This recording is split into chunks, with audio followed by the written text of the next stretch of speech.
Praise the Lord. Talaga namang napakasaya. Ano po? Napakasayang magpuri sa Panginoon Diyos because He deserves to be praised. At tayong lahat ay nandito ngayon, hindi lamang tayo ay makikinig at tayo ay magpupuri, tayo ay nandito para sumamba sa Panginoon. At hindi po aksidente, kapatid, kung bakit nandito ka ngayon. Dahil may purpose ang God. May purpose ang ating Panginoon kung bakit ka nandito ngayon. At ang purpose na yan ay para sa iyo. At yan ay napakaganda. Dahil maganda ang gagawin ng Diyos sa buhay nating lahat ngayon. Amen! Hallelujah! Praise God! Sige po, palakpakan natin ng Panginoon. Hallelujah! Sa umagang ito, ay dahil napakabuti ng Diyos, meron siyang magandang mensahe sa atin.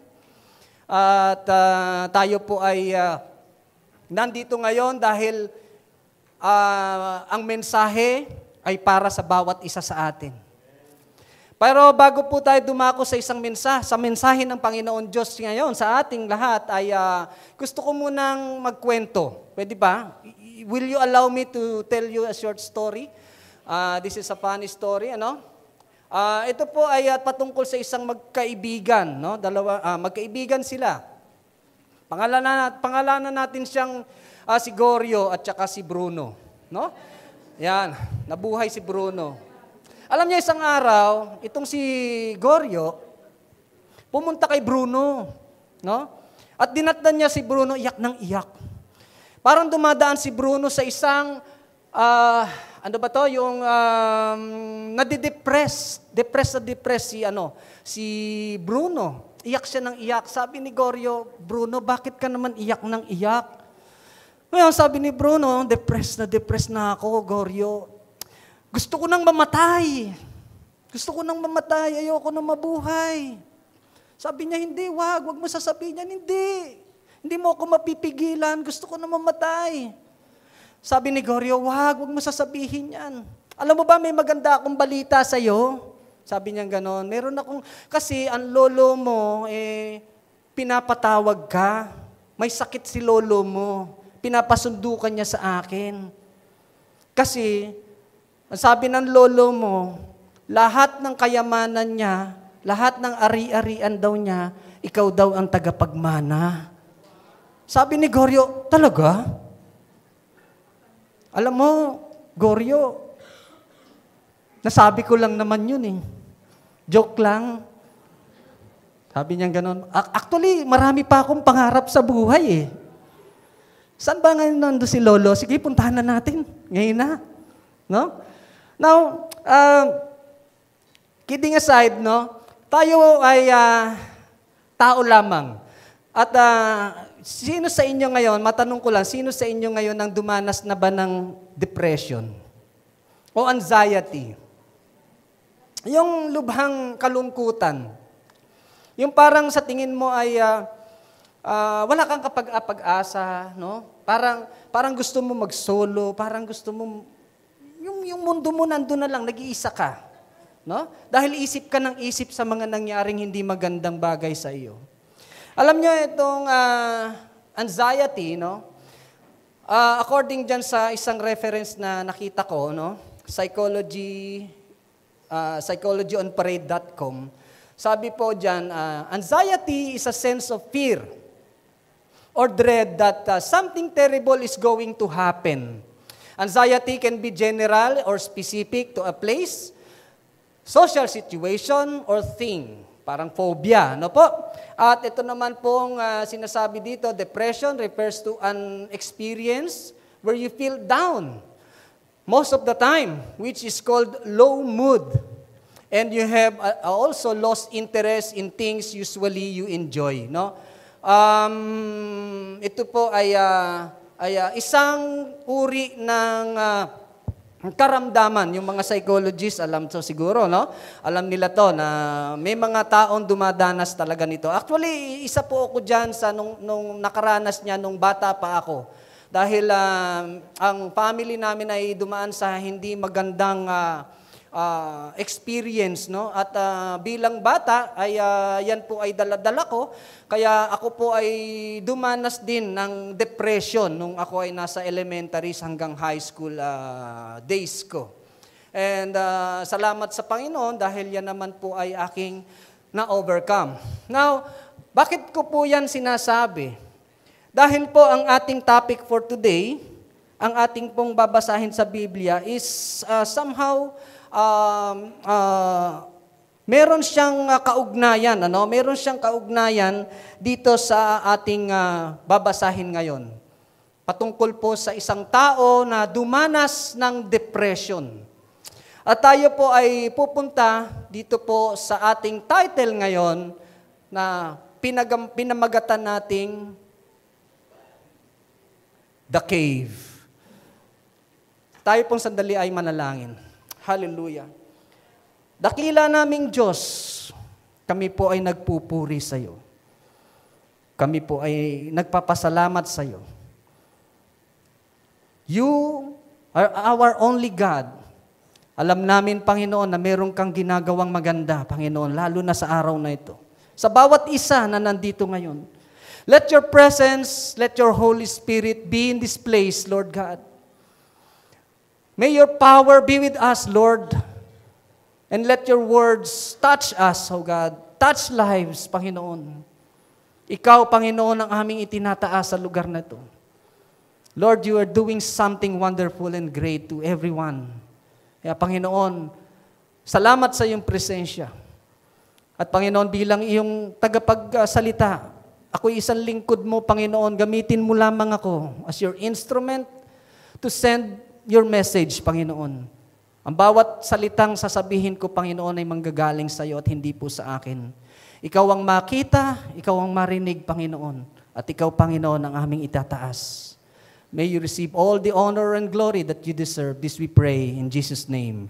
Amen. Hallelujah. Purihin ang Diyos. Hallelujah. Bakit the cave? No? Kasi po kapag tayo po ay dumadanas, no, ng depression, ng anxiety, kung minsan parang tayo ay nakakulong sa isang kuweba, no? Na parang ayaw mo nang makawala doon. Nandun, ano ba ang itsura ng cave? Sino po ba ang nakakita na ng actual na cave? No? Sino ang nakarating na sa cave?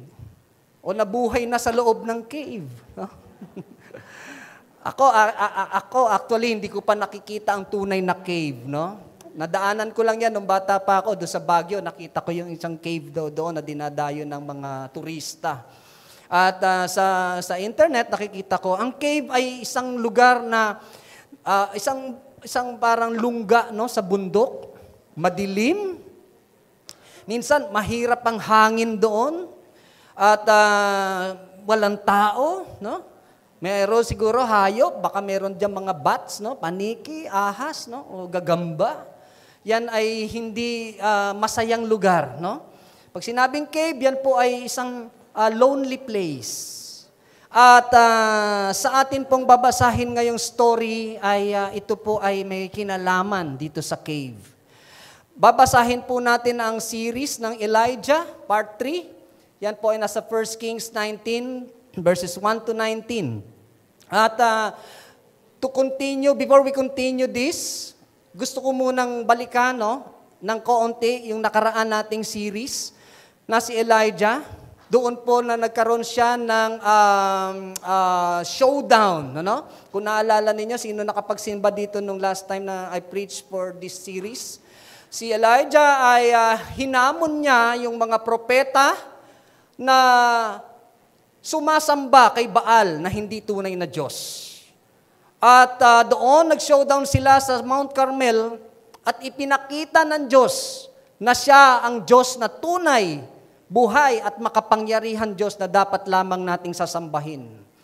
It's a victorious event for Elijah, no? Talaga namang na pinakita ng Diyos kung paano siya makapangyarihan at itong mga nagsasabing hindi totoo ang Diyos, sila ay defeated.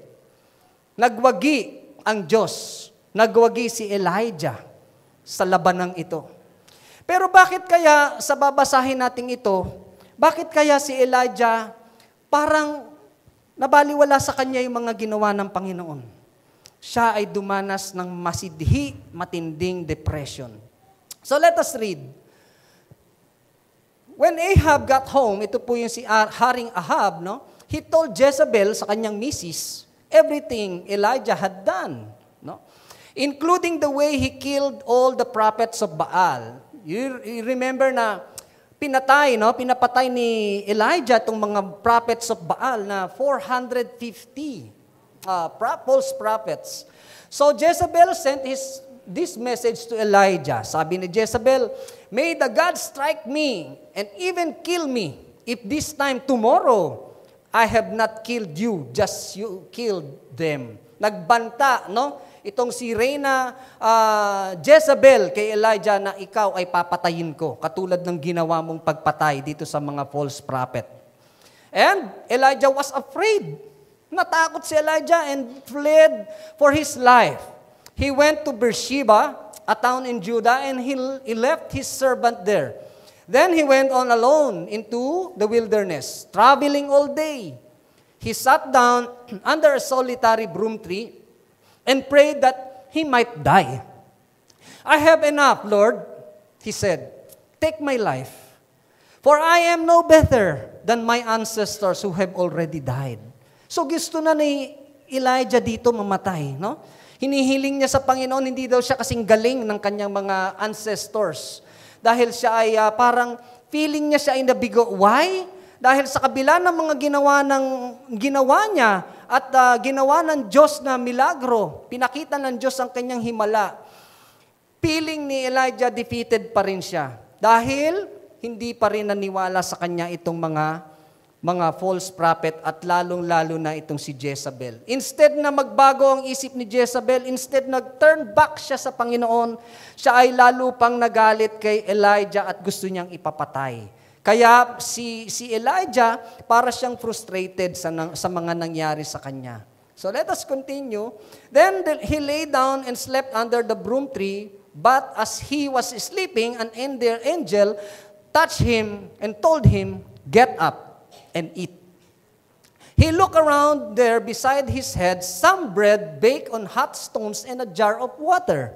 So he ate and drank and lay down again. So, ang buti ng Panginoon, kapag siya ay nasa wilderness, talagang hindi siya pinababayaan. Kita natin, may angel na gumising sa kanya, sabi niya, "Tumayo ka dyan, kumain ka." No? At himala ng Diyos, nandun sa tabi niya isang baked bread. Wow, no? At meron pang tubig, no? At siya ay kumain. Then the angel of the Lord came again, touched him and said, "Get up and eat some more, or the journey ahead will be too much for you."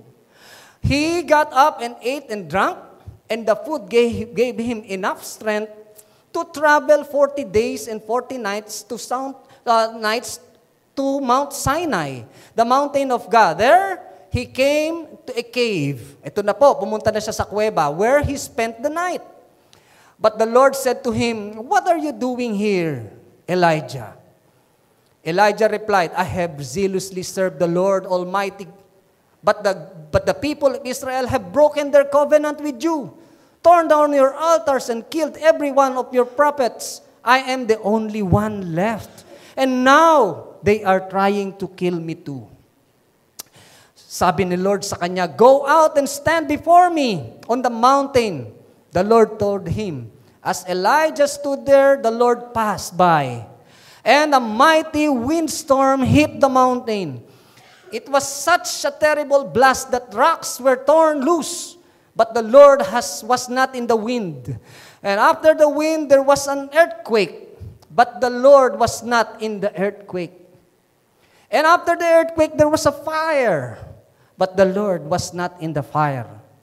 And after the fire, there was the sound of a gentle whisper. When Elijah heard it, he wrapped his face in his cloak and went out and stood at the entrance of the cave. And the voice said, "What are you doing here, Elijah?" He replied again, I have zealously served you, the Lord God Almighty.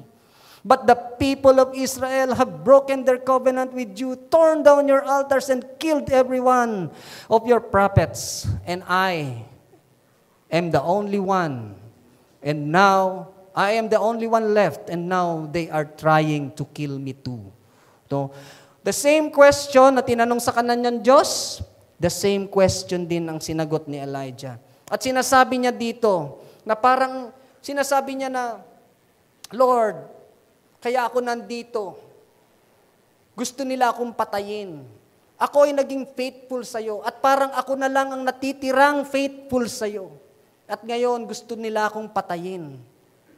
Pero ang sabi ng Diyos sa kanya, then the Lord told him, go back the same way you came and travel to the wilderness of Damascus. When you arrive there, anoint Hazael to be king of Aram. Then anoint Jehu, grandson of Nimshi, to be king of Israel. And anoint Elisha, son of Shaphat, from the town of Abel Mahola, to replace you as my prophet. So anyone who escapes from Hazael will be killed by Jehu. And those who escape Jehu will be killed by Elisha. Yet, I will preserve 7,000 others in Israel who have never bowed down to Baal or kissed him. So, nagkamali pala si Elijah, no? Na sinasabi niya na, I am the only one left. Ako na lang yata ang propetang faithful sa'yo. Kaya ako nandito, kaya ako nagtatago. No? Pero ang sabi ng Panginoon, there are still 7,000 na hindi naniniwala kay Baal, na hindi sumasamba kay Baal. Meron pa palang 7,000. No? Ang tingin mo, ikaw na lang yon, no? Sabi ng Diyos kay Elijah. No? And then, Elijah obeyed God. And Elijah traveled up to Jordan Valley till he came to the town of Abel Meholah, where he found Elisha plowing in the field. When Elijah cast his mantle upon him, ito po yung nasa 1 Kings 19:19, Elisha bade farewell to his parents and became Elijah's new servant and apprentice. Now, we can see, no, sa nakaraan nating nabasa o sa ating napag-aralan nung nakaraan na si Elijah ay unang-una pa lamang na series natin, no?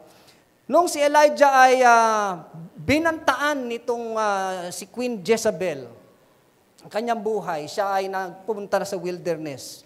At doon sa wilderness, nakita natin ang remarkable provision of God. Hindi siya pinabayaan. Sa pamamagitan ng mga ibon, siya ay kumain. Sa pamamagitan ng brook, siya ay uminom. At doon sa babaeng balo na pinuntahan niya, siya ay nakakain. At noong siya ay napunta sa Mount Carmel para makipag-showdown sa mga unbelievers ng God, nagtagumpay ang Diyos. So yung kwento ni Elijah ng mga nakaraan, it's not a sad story. In fact, it is a triumphant, no? Isang victorious event na nangyari kay Elijah. Pero this time, dahil iniisip niya parang wala namang nangyari sa lahat ng mga pinakita ko sa mga ginawa ko sa iyo, Panginoon. Parang ni-reject pa rin nila ako. Parang hindi rin sila naniniwala. Sa kabila ng lahat ng nangyaring ito, hindi pa rin naniniwala itong mga matitigas na ulong mga taong ito. No? At kaya siya ay na-despair. At ngayon, sinunod niya ang Panginoon, dinala siya binigyan siya ng misyon. Lumabas ka dyan sa kuweba na yan. Dahil meron akong ipapagawa sa iyo.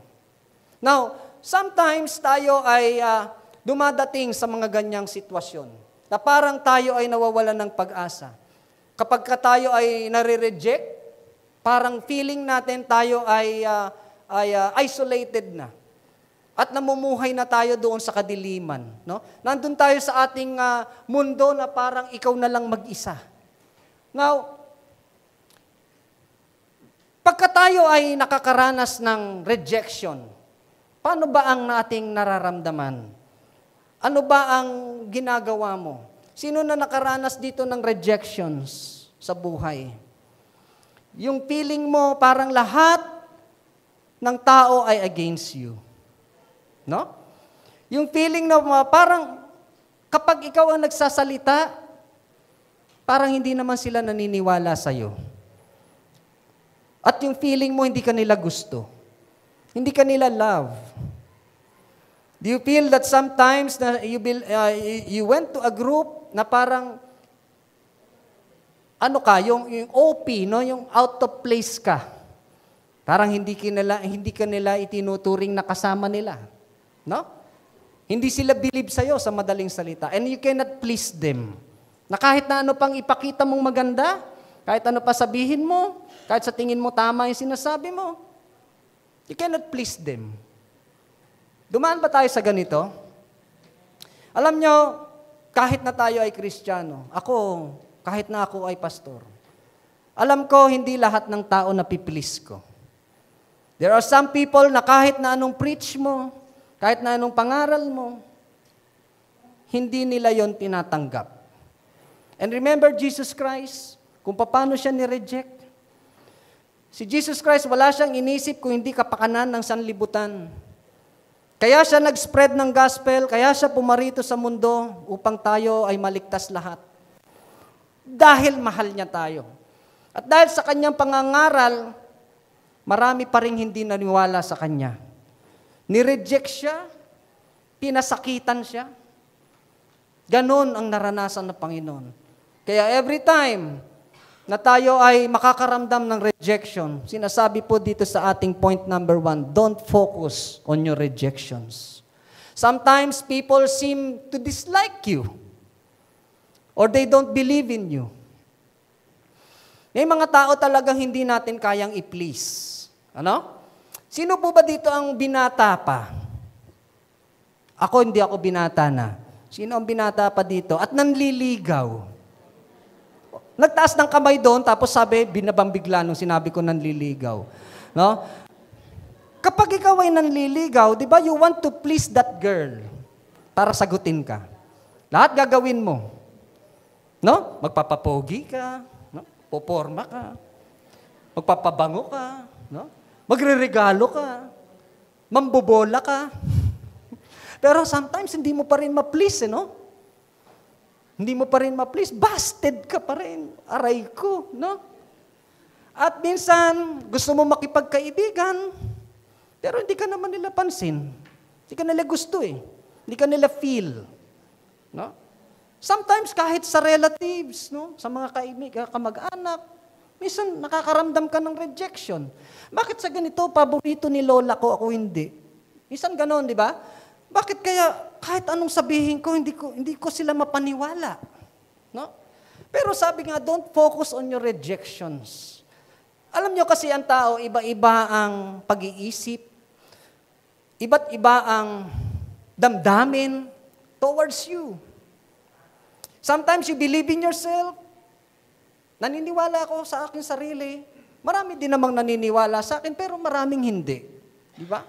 Minsan, kahit sa pagpo-post mo sa social media, kapag nag-post ka, maganda naman yung pinost mo, hindi nila like ng isang kakilala mo. Lahat nila like niya, pero pag ikaw ang nag-post, hindi niya nila like. Lahat ng post, nakikita mo yung friend mo, nila like niya, hindi lang niya nila like, sinishare pa niya.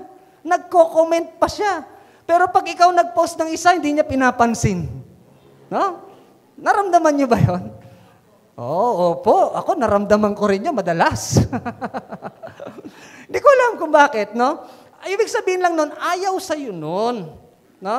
Ayaw sa'yo ng tao, kaya lang, hindi mo naman siya mapiplease. Kung ayaw niya sa'yo, okay lang, di ba? Okay lang, marami namang mas may gusto sa akin eh. Oh, di ba? Hindi naman all the time lahat ng tao ayaw ka. Kaya nga, kung nakaramdam ka ng ganyan, don't focus on rejections. Kasi meron ka rin namang hindi ka rejected. You are accepted. Amen? Now, basahin natin ng sinasabi dito, no? Nakita ko po ito sa isang post, no, sa Facebook. Nagustuhan ko eh. Basahin natin. Sabi dito, gawin mo ang lahat ng ginagawa mo para sa Diyos. Sa gayon, kahit hindi ka man ma-appreciate ng mga tao sa paligid mo, hindi ka maapektuhan. Dahil alam mong ang Diyos ang nalulugod at magsusukli sa lahat ng mabubuting ginagawa mo. Tama naman, di ba? Amen. So, sabi diyan, gawin mo lang, no? Kung ano yung mabuti. Kung ano yung matutuwa ang Diyos sa'yo. No? Kung hindi sila matuwa sa'yo, okay lang. Basta ang mahalaga sa akin, natutuwa ang Diyos sa akin. Nalulugod ang Diyos sa ginagawa ko. No? Wala akong pakialam kung ayaw mo sa akin, basta ang Diyos gusto yung ginagawa ko. At natutuwa siya, at nalulugod siya. No? Ang Diyos naman ang bahalang magsukli sa'yo. Yan. So, ano sabi dito sa Bible verse na to? 1 Thessalonians 2:4, NLT. For we seek as messengers approved by God to be entrusted with good news. No? Our purpose is to please God. Ulitin nga natin to. Our purpose is to please God. Sabihin natin, our purpose is to please God, not people. O, yun naman pala eh. No? Sinasabi kasulatan po yan sa Biblia. Our purpose is to please God, hindi yung sino-sino lang. No? Ang purpose natin ay malugod sa atin ang Diyos. He alone examines the motives of our hearts. Alam naman ng Panginoon ang laman ng puso mo, kapatid eh. Di ba? Alam ng Diyos kung ano yung nilalaman ng puso mo. Kung sincere ka, alam ng Diyos yan. Kung nagjo-joke ka lang, kung sinungaling ka, alam din ng Diyos yan. Kung nagpa-plastic-plastikan ka lang, alam ng Panginoon yan. Basta ang mahalaga, your purpose, our purpose, is to please God. Kung hindi natin ma-please ang tao, as long as ang Diyos ang napiplease natin, it's good. Amen? Hallelujah. Praise God. Now, number two point, when you feel weak and giving up, God will make you strong and keep going. Now, doon sa unang point natin, nakita natin, no? Don't focus on your rejections. Nakita natin si Elijah, di ba, kung paano siya i-reject ng libo-libong tao. At feeling niya siya na lang mag-isa. Parang wala na siyang kakampi. Kaya nga siya nag-solo. Kaya siya parang nagpa-isolate na, no? Doon na lang siya tumira sa doon na lang siya tumira sa kuweba. At pinakita niya doon na sabi niya, wait lang medyo yung natin. Balik tayo, balik. Yan, Kaya siya nagpunta sa kuweba dahil ang feeling niya ay nangihina na siya. No? Gusto niya nang sumuko dahil hindi naman siya pinaniniwalaan ng libu-libong tao. At sabi niya, ako na lang ang nag-iisa. He's lonely. But when you feel weak and giving up, God will make you strong and keep going. Nung feeling ni Elijah na siya ay nangihina na at nawawala na ng pag-asa, sinasabi ng Panginoon sa kanya, lumabas ka dyan. Go back kung saan ka nang galing at meron akong ipagagawa sa'yo. Kaya nga siya, pinrovidean ni Lord ng pagkain, di ba? Nung siya ay nangihina na. Dahil yun yung gagamitin niyang pagkain para siya ay maging malakas. At hindi siya mawala ng pag-asa at magpatuloy siya sa buhay. Sometimes ganun din po tayo, Kapag tayo ay punong-puno na ng problema, kapag tayo ay tingin natin ay nabibigo tayo, di ba? Kapag feeling natin wala na tayong kakampi, Parang tayong nakakulong sa kuweba. Alam niyo yun? Di ba ang kuweba, madilim, Minsan ang buhay mo parang ganun eh. Tama? Kapag tayo ay lubog na sa problema, tapos parang lahat ng lapitan mo ay hindi ka naman tinutulungan, o kaya parang walang paki sa'yo. Tapos parang kapag ikaw ay may karamdaman, sa tingin mo wala ka ng kagalingan, o kaya baon na baon ka na sa utang, tingin mo hindi ka na makakabayad, baka sugurin ka na ng pinagkakautangan mo, di ba? At tapos lahat ng mga kinakausap mo parang hindi naniniwala sa'yo. Sometimes you want to give up. Sometimes parang gusto mo, ayoko na. Surrender na ako, ayoko na. No? Kaya nga dumating si Elijah sa point na gusto na niyang mamatay. Sana naman walang ganun dito sa atin, no? Pero sometimes, parang naiisip mo, ano pa ba ang silbi ng buhay ko? Kung ganito na lamang ako. Lalo na kung feeling mo nag-iisa ka na lang. Na ang feeling mo lahat ng nasa paligid mo against you. Di ba? So, ang sabi ng Panginoon, go, no? Keep going. Because when you move forward, nagre-reveal ang Panginoon ng kanyang glory sa buhay mo. Di ba? Now, ano po sinasabi dito? Sa Isaiah 41:10. Don't be afraid. Sabihin mo sa kapatid mo, sa katabi mo, don't be afraid. For I am with you, don't be discouraged. For I am your God.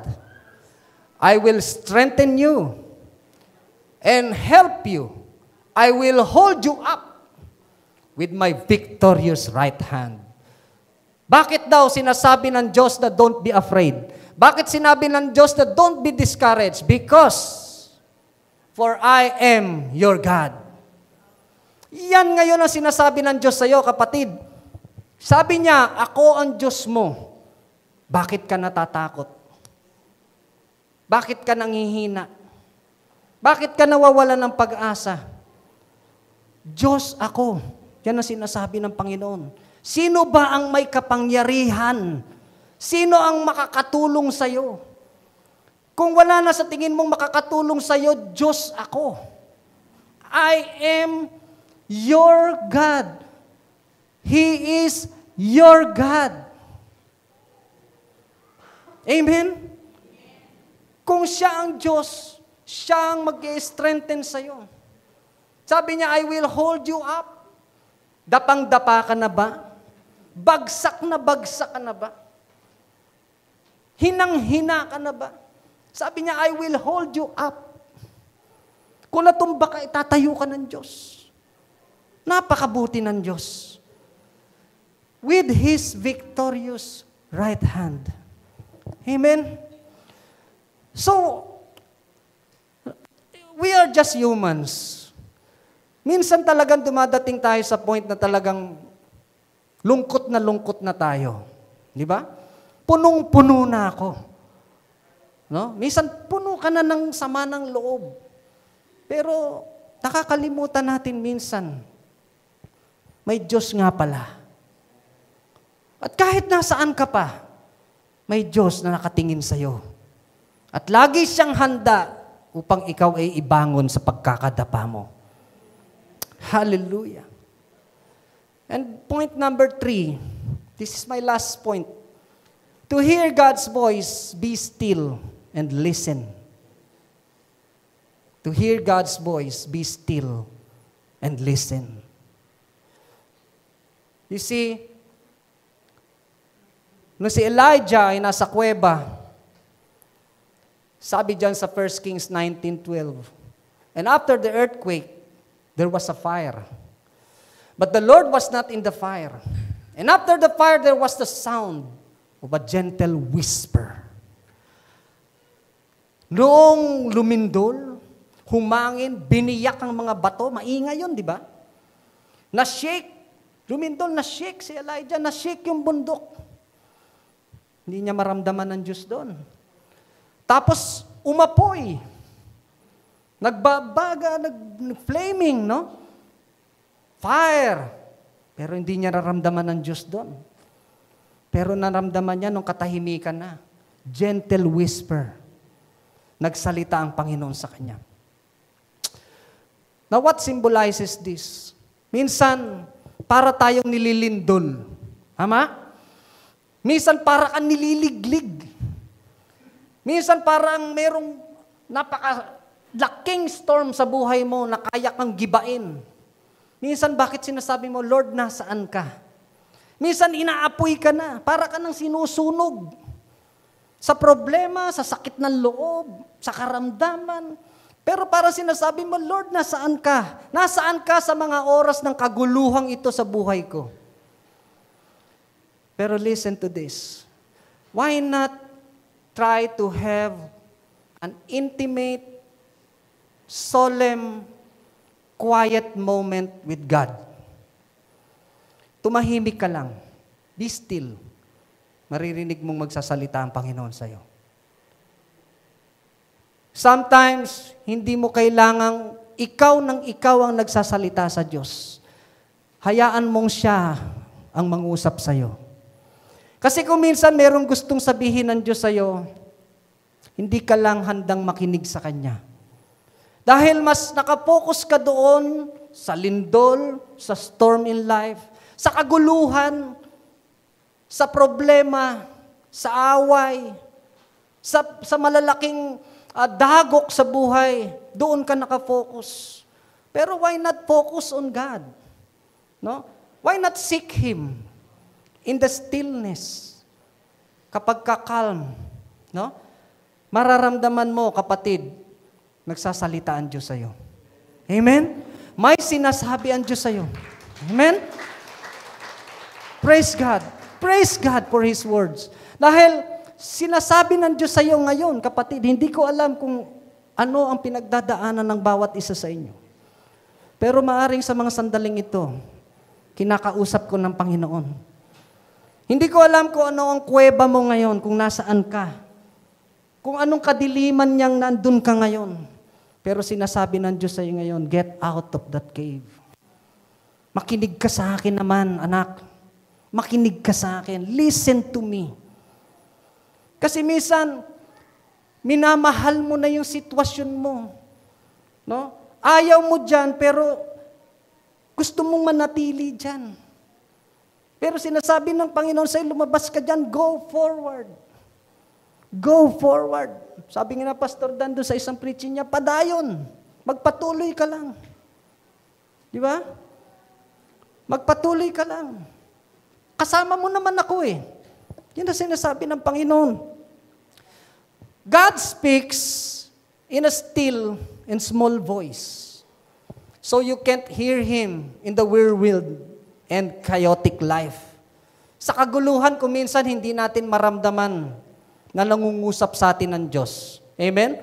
Pero kapag katahimik, mararamdaman natin nangungusap pala ang Panginoon sa atin. Amen? Nangungusap ang Diyos sa atin in a small voice. No? Bumubulong siya sa iyo. Kaya minsan maging sensitive tayo doon.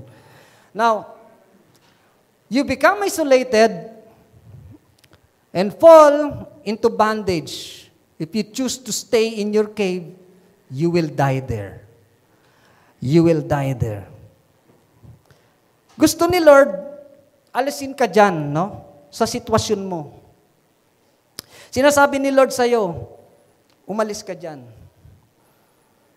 Pero paano mo makikita ang kagandahan ng ginagawa niya sa'yo kung nananatili ka dyan sa loob ng kuweba? Nasa labas. Nasa labas ng kuweba mong yan ang ginagawa ng Diyos na maganda para sa'yo. Ang mahirap kasi minsan, nung bumagsak ka, hindi ka na bumangon.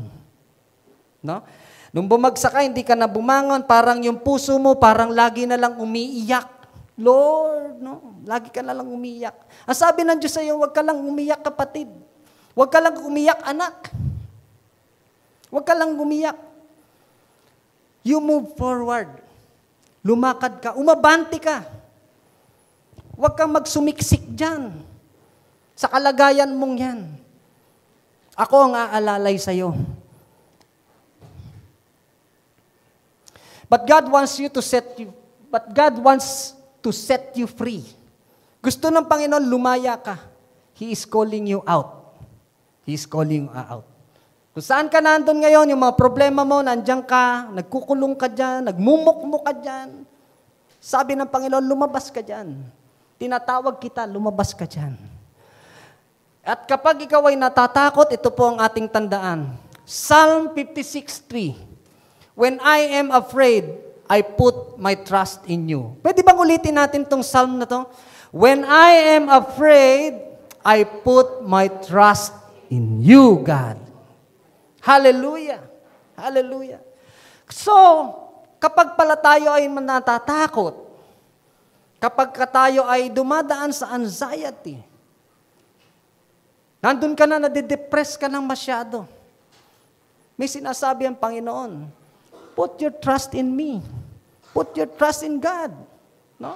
Natatakot ka? Magtiwala ka sa Diyos. May gagawin ang Diyos sa iyo, kapatid. May gagawin ang Diyos. Do you believe that? May gagawin ang Panginoon sa iyo. Kala lang natin di tayo pinapansin ni Lord, pero hindi nagdededma si Lord sa atin. Alam ng Panginoon ang pinagdadaanan mo ngayon, kapatid. Kung sa tingin mo, yung tao, alam ang pinagdadaanan mo, tapos nire-reject ka, hindi ka niya pinapansin, hindi ka niya dinadamayan, may Diyos na dumadamay sa iyo ngayon, kapatid. May Diyos na naniniwala sa iyo, kapatid. May Diyos na naririnig ang panalangin mo, kapatid.